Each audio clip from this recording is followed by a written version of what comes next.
আসসালামু আলাইকুম। সবাইকে স্বাগত জানাচ্ছি গ্লোবাল ভিউজে। আপনাদের সঙ্গে আছি আমি ফাহাদিয়া মিতু। আজ জানাবো আন্তর্জাতিক গণমাধ্যমে আলোচিত সংবাদ ও বিশ্লেষণ।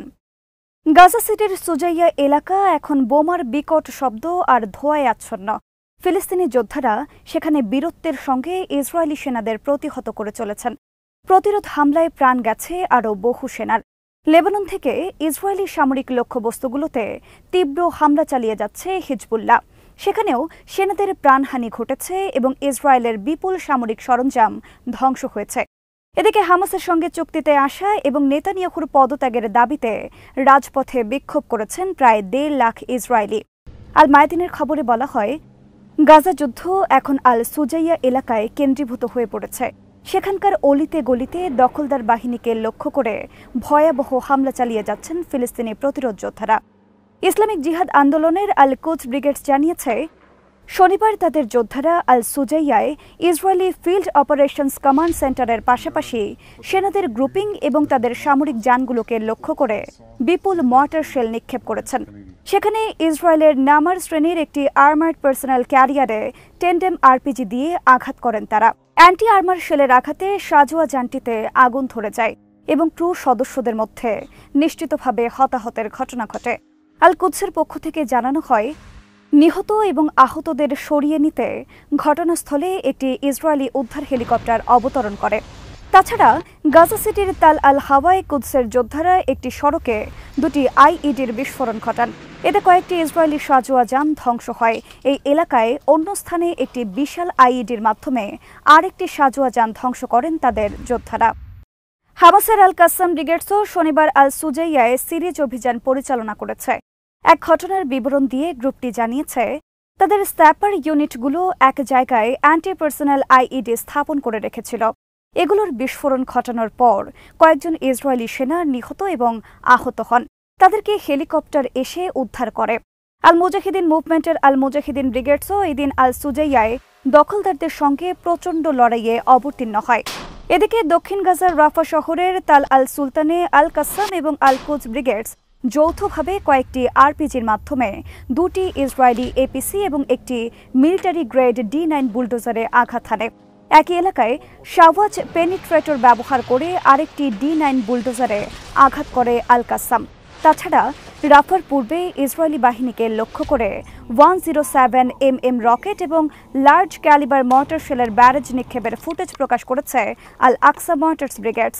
শনিবার আল মুজাহিদিন ব্রিগেডসও ফুটেজ প্রকাশ করেছে, যেখানে রেইমে ইসরায়েলি সেনাবাহিনীর গাজা ডিভিশনের কমান্ড সেন্টারে রকেট ব্যারেজ নিক্ষেপের দৃশ্য দেখা যায়। হেলিকপ্টারে করে বিপুল সংখ্যক গুরুতর আহত সেনাকে হাসপাতালে সরিয়ে নেবার কথা স্বীকার করেছে ইসরায়েলি বাহিনী। একই সঙ্গে আরও 2 সেনার প্রাণহানির খবর দিয়েছেন তারা। তাদের একজন প্যারাট্রুপার্স ব্রিগেডের স্টাফ সার্জেন্ট, অন্যজন 7ম আর্মার্ড ব্রিগেডের সার্জেন্ট ফার্স্ট ক্লাস। শনিবার বিকেলে ইসরায়েলি প্রতিরক্ষা বাহিনী জানায়, গত 24 ঘণ্টায় গাজা যুদ্ধে তাদের 22 সেনা গুরুতর আহত হন। সরকারি বিধিনিষেধ থাকায় নিহত সেনা সংখ্যা প্রকাশ করেননি তারা। লেবাননের প্রতিরোধ আন্দোলন হিজবুল্লাহ জানিয়েছে, ফিলিস্তিনিদের সমর্থনে শনিবার তারা ইসরায়েলি সামরিক লক্ষ্যবস্তুতে সিরিজ হামলা চালিয়েছেন। মিসগাফ আম এবং মেতুলা সাইটে ইসরায়েলের নজরদারি সরঞ্জামগুলো ধ্বংস করেছেন তারা। রুয়েসাদ আল আলম সাইটে তারা একটি ইসরায়েলি মার্কাবা ট্যাঙ্ক এবং একটি নামেরা আর্মার্ড রিকভারি ভেহিকেল ধ্বংস করেন। সংগঠনের মিলিটারি মিডিয়া ইসরায়েলের বিরকেতের রিশা সাইটের গেরিসনকে লক্ষ্য করে হামলার দৃশ্য প্রকাশ করেছে। তাছাড়া ইরন এবং আভিভিম বসতির ইসরায়েলি সেনাদের ব্যবহার করার কয়েকটি ভবনের হামলার ফুটেজও প্রকাশ করেছেন তারা। এদিকে দক্ষিণ লেবাননে ইসরায়েলি হামলায় নিজেদের এক যোদ্ধা নিহতের কথা জানিয়েছে হিজবুল্লাহ। রুশ সংবাদ মাধ্যম তাস জানিয়েছে, ইসরায়েলের কয়েকটি যুদ্ধবিমান লেবাননের রাজধানী বৈরুতের আকাশের হামলা চালানোর মহড়া দিয়েছে বলে খবর পাওয়া গেছে। তেল আবিব যখন লেবাননের বিরুদ্ধে সর্বাত্মক যুদ্ধ চাপিয়ে দেওয়ার হুমকি দিচ্ছে, তখন এই খবর পাওয়া গেল। টেলিগ্রাম ভিত্তিক ফিলিস্তিন news channel resistance news network বা RNN জানিয়েছে, ইসরায়েলি যুদ্ধবিমানগুলো রোববার ভোরে বৈরুতের আকাশে টহল দেয়। এ সময় বিমানগুলো প্রচণ্ড শব্দ সৃষ্টি করে এবং ক্ষতিহীন অগ্নিবিমান নিক্ষেপ করে বৈরুতের অধিবাসীদের মধ্যে ভীতি তৈরি করার চেষ্টা করে। আনাদোলুর খবরে বলা হয়, হিজবুল্লাহকে সন্ত্রাসবাদের কালো তালিকা থেকে বাদ দেওয়ার সিদ্ধান্ত নিয়েছে আরব লীগ। সংস্থার সহকারী মহাসচিব হোসাম জাকি শনিবার বলেছেন, সদস্য রাষ্ট্রগুলো হিজবুল্লাহকে আর সন্ত্রাসী সংগঠন হিসেবে চিহ্নিত না করার সিদ্ধান্ত নিয়েছে। একই সঙ্গে আরব লীগ হিজবুল্লাহর সঙ্গে সম্পর্ক স্থাপন করার সিদ্ধান্ত নিয়েছে বলে জানান তিনি। 2016 সালের মার্চে সংস্থাটি হিজবুল্লাহকে সন্ত্রাসী সংগঠন হিসেবে অভিহিত করে বলেছিল, সংগঠনটি মধ্যপ্রাচ্যে উগ্রবাদ ও সাম্প্রদায়িক বিভাজন ছড়াচ্ছে এবং বিভিন্ন দেশের অভ্যন্তরীণ বিষয়ে হস্তক্ষেপ করছে। কিন্তু লেবানন এবং ইরাকের পক্ষ থেকে প্রতিবাদ জানানোর পর এই নিষেধাজ্ঞা প্রত্যাহার করল সংস্থাটি। শুক্রবার লেবাননের গণমাধ্যমগুলো জানায়, হোসাম জাকি এদিন লেবাননের রাজধানী বৈরুতে হিজবুল্লাহর সংসদীয় ব্লকের প্রধান মোহাম্মদ রাদের সঙ্গে বৈঠক করেন। এটি ছিল 1 দশকেরও বেশি সময়ের মধ্যে হিজবুল্লাহর সঙ্গে আরব লীগের প্রথম কোনো সরাসরি সাক্ষাৎ। 2000 এবং 2006 সালে দক্ষিণ লেবাননে ইসরায়েলি আগ্রাসনের বিরুদ্ধে লড়াই করেছে হিজবুল্লাহ। দুটি যুদ্ধেই ইসরায়েলকে পিছু হটতে বাধ্য করে সংগঠনটি। প্রেস টিভির খবরে বলা হয়, ইসরায়েলের সঙ্গে যুদ্ধবিরতি আলোচনায় কোনো অগ্রগতি হয়নি বলে জানিয়েছে হামাস। এছাড়া সংঘাতের অবসানে আলোচনা করতে প্রস্তুত বলেও জানিয়েছে গোষ্ঠীটি। লেবাননে অবস্থান করা হামাসের সিনিয়র কর্মকর্তা ওসামা হামদান শনিবার বলেছেন, প্রায় 9 মাসের সংঘাতের অবসান ঘটায় এমন যে কোনো যুদ্ধবিরতি প্রস্তাব নিয়ে আলোচনা করতে হামাস এখনও প্রস্তুত। বৈরুতে এক সংবাদ সম্মেলনে তিনি বলেন, স্থায়ী যুদ্ধবিরতি এবং গাজা উপত্যকা থেকে ইসরায়েলি সেনাদের পূর্ণাঙ্গ প্রত্যাহার নিশ্চিত করে এমন যে কোনো প্রস্তাবের বিষয়ে ইতিবাচকভাবে কাজ করতে প্রস্তুত হামাস। হামাস বরাবরই বলেছে, যে কোনো চুক্তির জন্য অবশ্যই গাজায় চলমান যুদ্ধের অবসান ঘটাতে হবে এবং গাজা থেকে ইসরায়েলি সামরিক বাহিনীকে সম্পূর্ণ প্রত্যাহার করতে হবে। অন্যদিকে ইসরায়েল বলেছে, গাজা শাসনকারী হামাসকে নির্মূল না করা পর্যন্ত যুদ্ধে তারা কেবল সাময়িক বিরতিতে রাজি। ইসরায়েলের শর্ত মেনে নিতে হামাসের ওপর চাপ প্রয়োগের জন্য যুক্তরাষ্ট্রকেও অভিযুক্ত করেন হামদান। তিনি বলেন, মধ্যস্থতাকারীদের কাছ থেকে এখন পর্যন্ত যুদ্ধবিরতি নিয়ে নতুন করে কোনো প্রস্তাব পায়নি স্বাধীনতাকামী সংগঠনটি। এক বিবৃতিতে হামাস জানিয়েছে, যুদ্ধবিরতি নিয়ে আলোচনা করতে মিশরের গোয়েন্দা প্রধানের সঙ্গে ফোনে কথা বলেছেন হামাসের রাজনৈতিক শাখার প্রধান ইসমাইল হানিয়া।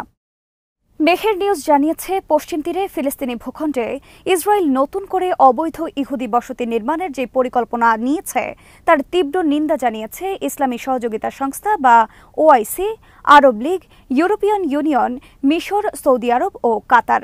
ইসরায়েল সম্প্রতি পশ্চিম তীরে আরও অন্তত 5টি বসতি এবং তাতে হাজার হাজার আবাসিক ইউনিট তৈরির সিদ্ধান্ত নেয়।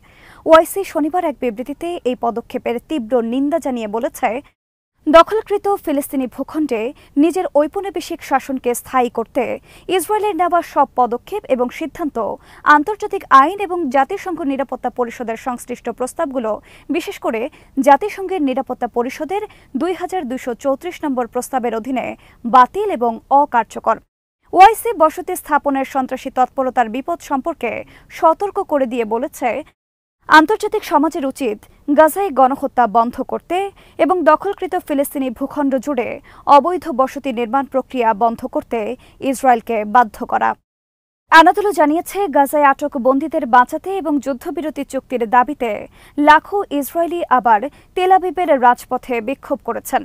বিক্ষোভের আয়োজকরা অনুমান করেছেন 1,30,000 মানুষ শনিবার রাতের এই বিক্ষোভে যোগ দিতে শহরের কেন্দ্রস্থলে জড়ো হন। এছাড়া ইসরায়েলি প্রতিরক্ষা মন্ত্রণালয়ের বাইরে আয়োজিত এক সংবাদ সম্মেলনে গাজায় আটক ব্যক্তিদের পরিবারের সদস্যরা জনগণের উদ্দেশ্যে বিবৃতি দিয়েছেন। এক বন্দীর আত্মীয় বলেছেন, নেতানিয়াহু চুক্তি নষ্ট করতে চাচ্ছেন, আমরা তা হতে দেব না। যুদ্ধকে দীর্ঘায়িত করতে নেতানিয়াহুর জেদ আমাদের এবং আমাদের প্রিয়জনদের মধ্যে দেয়াল হয়ে দাঁড়িয়েছে। তিনি বলেন, যুদ্ধ চালিয়ে যাওয়া মানে ইসরায়েলি সরকারের হাতে বন্দীদের প্রাণহানি। জনগণ বোঝে নেতানিয়াহু ব্যক্তিগত কারণে যুদ্ধকে দীর্ঘায়িত করছেন, কারণ চুক্তিতে পৌঁছানোর ফলে যুদ্ধ বন্ধ হলে ইসরায়েলে আগাম নির্বাচন হবে এবং তার শাসনের অবসান ঘটবে। গাজায় বন্দী অবস্থায় মারা যাওয়া 80 বছর বয়সী ইয়োরাম মেজকারের পুত্রবধূ নেতানিয়াহুর উদ্দেশ্যে বলেন, যুদ্ধ চালিয়ে আপনি বন্দীদের হত্যা করছেন, আপনার হাত রক্তে রঞ্জিত। তিনি বলেন, প্রতিবার শেষ মুহূর্তে সব সমঝোতা নস্যাৎ করে দেন নেতানিয়াহু। পরবর্তী চুক্তি আটকে দেওয়া থেকে অবশ্যই নেতানিয়াহুকে থামাতে হবে। ইরানের ইসলামী বিপ্লবী গার্ড বাহিনী বা আইআরজিসির প্রধান কমান্ডার মেজর জেনারেল হোসাইন সালামি বলেছেন, এখন থেকে মুসলিম বিশ্ব নিজেই তার ভাগ্য নির্ধারণ করবে। শনিবার ইরানের মাশহাদে একটি আন্তর্জাতিক কংগ্রেসে তিনি বলেন, সন্ত্রাস বিরোধী প্রতিরোধ সংগঠনগুলো পশ্চিম এশিয়ায় যে কোনো ধরনের আগ্রাসনের উপযুক্ত জবাব দেবে।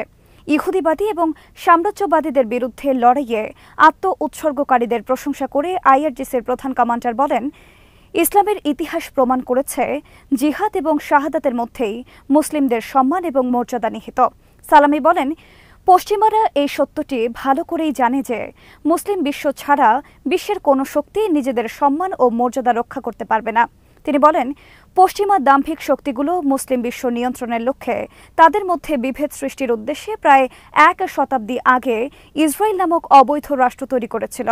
এখন এই পশ্চিমারা মুসলিম দেশগুলোর মধ্যে বিভক্তি তৈরি করে মুসলিমদের দরিদ্র, অসহায় ও পশ্চাৎপদ করে রাখার সিদ্ধান্ত নিয়েছে। কিন্তু পশ্চিমাদের ইচ্ছা অনুযায়ী মুসলিম বিশ্বের চলার দিন শেষ হয়ে গেছে। আল জাজিরা জানিয়েছে, গাজা সিটির সুজাইয়া এলাকায় ইসরায়েলি বাহিনী এবং ফিলিস্তিনি যোদ্ধাদের মধ্যকার প্রচণ্ড লড়াইয়ে আটকা পড়েছেন হাজার হাজার মানুষ। তারা খাদ্য এবং স্বাস্থ্যসেবা পাচ্ছেন না। নতুন করে যুদ্ধ ছড়িয়ে পড়েছে জাবালিয়া এবং আল বুরেইজ শরণার্থী শিবিরে। আল মাওয়াসির সেফ জোনে নির্বিচার বোমা হামলা চালিয়েছে ইসরায়েল। গত 24 ঘণ্টায় ইসরায়েলি হামলায় প্রায় 40 ফিলিস্তিনি নিহত হয়েছেন। গাজার স্বাস্থ্য মন্ত্রণালয় বলছে, 7 অক্টোবর ইসরায়েলি হামলা শুরুর পর শনিবার পর্যন্ত অন্তত 37,834 ফিলিস্তিনি নিহত হন, যার মধ্যে 15,821 শিশুও রয়েছে। ইরানে শুক্রবার অনুষ্ঠিত প্রেসিডেন্ট নির্বাচনের চূড়ান্ত ফল ঘোষণা করা হয়েছে এবং নির্বাচন রান অফ বা দ্বিতীয় পর্বে গড়িয়েছে। শনিবার ঘোষিত ফলাফলে দেখা যাচ্ছে, সাবেক স্বাস্থ্যমন্ত্রী এবং মধ্যপন্থী মাসুদ পেজেশকিয়ান 1,04,00,000 ভোট পেয়ে প্রথম পর্বে বিজয়ী হয়েছেন। তার নিকটতম প্রতিদ্বন্দ্বী সাবেক প্রধান পরমাণু আলোচক এবং কট্টরপন্থী সাইয়দ জালিলি পেয়েছেন 94,73,000 ভোট। পেজেশকিয়ান সর্বাধিক ভোট পেলেও মোট গৃহীত ভোটের 42.54% পেয়েছেন। নির্বাচনের বাকি 2 রক্ষণশীল প্রার্থী পার্লামেন্ট স্পিকার বাকের কলিবফ এবং সাবেক স্বরাষ্ট্রমন্ত্রী মোস্তফাপুর মোহাম্মদী পেয়েছেন যথাক্রমে 33,83,000 এবং 2,06,000 ভোট। এদিকে পেজেশকিয়ান 50% বেশি ভোট পেতে ব্যর্থ হওয়ায় ভোটাভুটি দ্বিতীয় পর্বে গড়িয়েছে। আগামী 5 জুলাই দ্বিতীয় দফা ভোট গ্রহণের তারিখ আগে থেকেই নির্ধারিত রয়েছে। জলিলি এবং পেজেশকিয়ান দ্বিতীয় পর্বের ভোটের জন্য তাদের নির্বাচনী প্রচার শুরু করে দিয়েছেন। নিয়ম অনুযায়ী দেশটিতে আগামী বছরের জুনে প্রেসিডেন্ট নির্বাচনের ভোট হওয়ার কথা ছিল, কিন্তু গত 19 মে প্রেসিডেন্ট ইব্রাহিম রাইসি হেলিকপ্টার বিধ্বস্ত হয়ে নিহত হলে শুক্রবার আগাম নির্বাচনের ভোট গ্রহণ করা হয়। মার্কিন প্রেসিডেন্ট জো বাইডেনকে আগামী প্রেসিডেন্ট নির্বাচন থেকে সরে দাঁড়ানোর আহ্বান জানিয়েছে দেশটির প্রভাবশালী সংবাদ মাধ্যম নিউ ইয়র্ক টাইমস। সে সঙ্গে দলের অন্য কাউকে প্রার্থী হওয়ার সুযোগ দেওয়ার আহ্বান জানানো হয়েছে। নির্বাচন সামনে রেখে সাবেক প্রেসিডেন্ট ডোনাল্ড ট্রাম্পের সঙ্গে টিভি বিতর্কে পরাজয়ের পর পত্রিকাটির এক সম্পাদকীয়তে এই আহ্বান জানানো হয়। নির্বাচন থেকে সরে দাঁড়াবেন কিনা এ নিয়ে বাইডেন রোববার পরিবারের সদস্যদের সঙ্গে বৈঠক করবেন, এরপর সিদ্ধান্ত জানাবেন তিনি। বাইডেনের ডেমোক্রেট দলের নেতারা বলেছেন, বিতর্কে ট্রাম্পকে মোকাবেলা করতে পারেননি বাইডেন, এমনকি নিজের লক্ষ্য কিংবা দেশের জন্য কী কাজ করেছেন বা করবেন তাও সুস্পষ্টভাবে ব্যাখ্যা করতে পারেননি তিনি। এরপর বাইডেন শেষ পর্যন্ত ভোটের লড়াই চালিয়ে যেতে পারবেন কিনা তা নিয়ে প্রশ্ন উঠতে শুরু করেছে। বিকল্প প্রার্থী নিয়ে জল্পনাও চলছে।